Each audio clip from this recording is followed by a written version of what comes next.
I'm actually scared of this.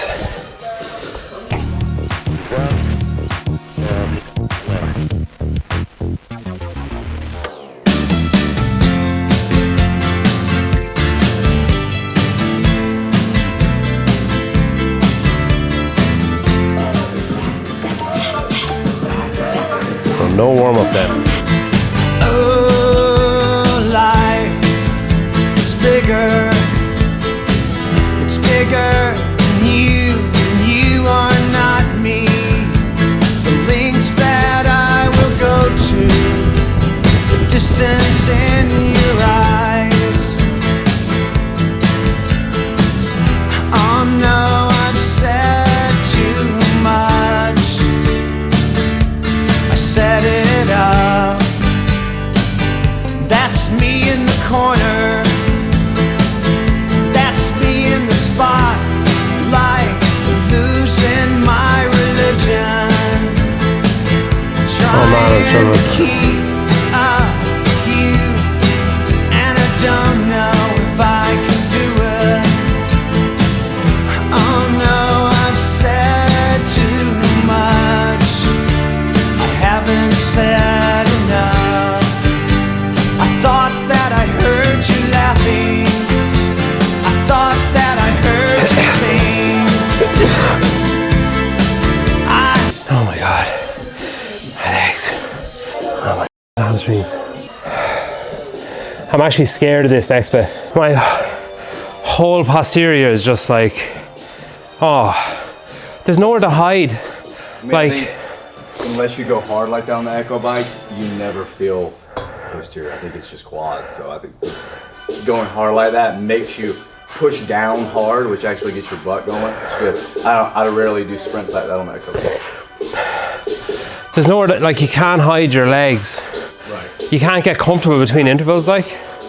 So like, on the assault bike, you can like let go of your, you can ease off your legs and throttle your arms and vice versa. If you do that on the Rogue, it just stops.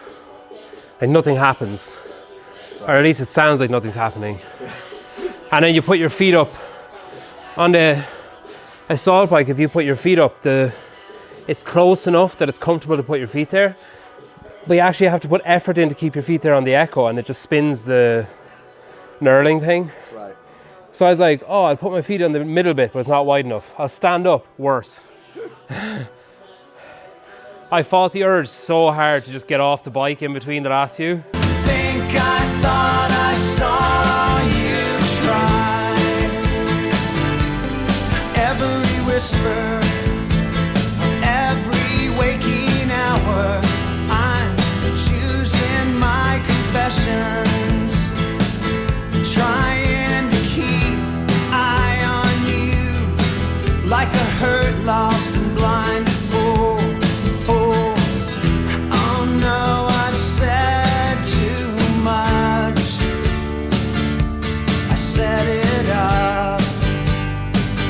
If there was a church like that at home, I'd go to it, I think. I was thinking about it today. Like, I'd skip the singing like every week because I just hate that. But it's just so different, like, the way he was saying, like, oh, from next week until whatever he said, July or whatever. He's like, oh, I'm going to teach you about whatever. Basically, like, as opposed to, what we believe. Yeah. I know he, like, I'm sure follows a structure through the, all right, Christmas is coming, let's start telling, like, let's start building that story the same as like the Catholic Church does. The Catholic Church is just, they swap like author, like gospel writer every year or whatever. Yeah. Gospel was always from Matthew for a year, Mark for a year, whatever, I think. But it was just like, all right, March 5th, we're going to be in or around telling the story of the loaves and fish, whatever, like, do you know what I mean? Yeah. I think that's like, obviously there's seasonal aspect to it. But I think the way he's told the story today just makes it so much more relatable, so much more engaging. He didn't actually just say like, all right, we're going to read this whole thing. Like, he was jumping books, one line here, going back, flick to this page, read this, and it's up on the screen, versus like, okay, just change the date on the pamphlet from 2023 because we're back around to Luke or whatever. I just feel like with stuff like that, if you can make half the room laugh within 10 seconds, 20 seconds, you're gonna like you have them. And he had pretty much everyone there in the palm of his hand for like the whole thing. Consider this, hint of the century. Consider this slip that brought me to my knees, pale. What if all these fantasies come flailing around? Now I've said too much. I thought that I heard you laughing. I thought that I heard you sing. I think I thought I saw you try. 15 seconds or bust.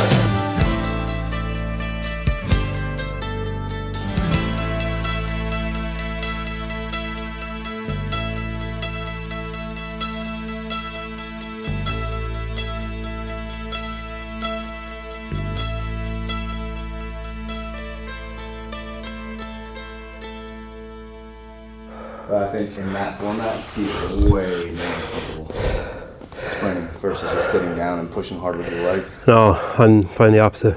Really? I see I can put my whole body weight behind the handle, so That's true. there's more. You can just throw everything forward. Yeah, like obviously technique helps in everything, but there's more technique required to row well over a prolonged period of time. Like you get people who just reef it. You just do stuff like this. Yeah, but after like, what was that, 15 rounds? By round 9, they're falling apart. God, the skier was so much easier than the bike. I thought, I like genuinely was afraid of the skier, thinking if I feel this empty, like there was 90 seconds left of the 5 minutes, and I just then started to feel like, okay, I'm in recovery. The first like, whatever, 2.5 minutes, I was like, what do I do? Like, what do I do with my legs? I just have to be all arms on the skier and hope for the best. And then it gradually eased. First 5 were as fast as I could possibly do the bike in any circumstance. And then I just like was on a Sunday cycle for the rest. That's one thing, like Taylor does the condition days so well. Like they're so varied. The good thing about it though is because I'm not in an affiliate and because I'm not, there's obvious downsides. So the downside of not being an affiliate, it's so easy to skip a day, or it's so easy to like, I'll do the strength and leave the workout, or vice versa, whatever. Whereas like if you go to a gym, it's like, why, you know, it's like, why are you not doing this bit? Like you're going to get shouted out across. So obvious cons.